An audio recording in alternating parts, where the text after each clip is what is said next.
டிட்வா புயல் காரணமாக இன்று டெல்டாவில் இன்றும் அதிக கனமழைக்கு வாய்ப்புள்ளதாக தெரிவிக்கப்பட்டுள்ளது.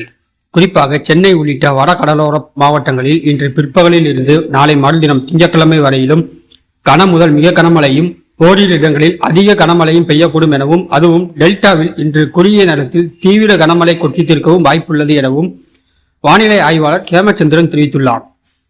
அதன்படி இன்று மயிலாடுதுறை, கடலூர், விழுப்புரம், செங்கல்பட்டு மாவட்டங்கள் மற்றும் புதுச்சேரியில்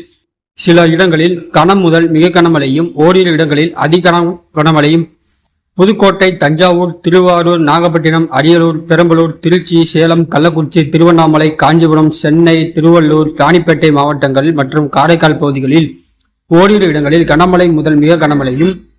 வேலூர், திருப்பத்தூர், கிருஷ்ணகிரி, தருமபுரி, நாமக்கல், கரூர் மாவட்டங்களில் ஓரிரு இடங்களில் கனமழையும் பெய்யக்கூடும் எனவும் தெரிவிக்கப்பட்டுள்ளது. மேலும் நாளை திருவள்ளூர், ராணிப்பேட்டையில் சில இடங்களில் கனம் முதல் மிக கனமழையும் ஓரிரு இடங்களில் அதிக கனமழையும், சென்னை, காஞ்சிபுரம், வேலூர், செங்கல்பட்டு, திருப்பத்தூர், கிருஷ்ணகிரி, தருமபுரி மாவட்டங்களில் ஓரிரு இடங்களில் கன முதல் மிக கனமழையும், சேலம், கள்ளக்குறிச்சி, திருவண்ணாமலை, விழுப்புரம் மாவட்டங்கள் மற்றும் புதுச்சேரியில் ஓரிரு இடங்களில் கனமழையும் பெய்ய வாய்ப்புள்ளது.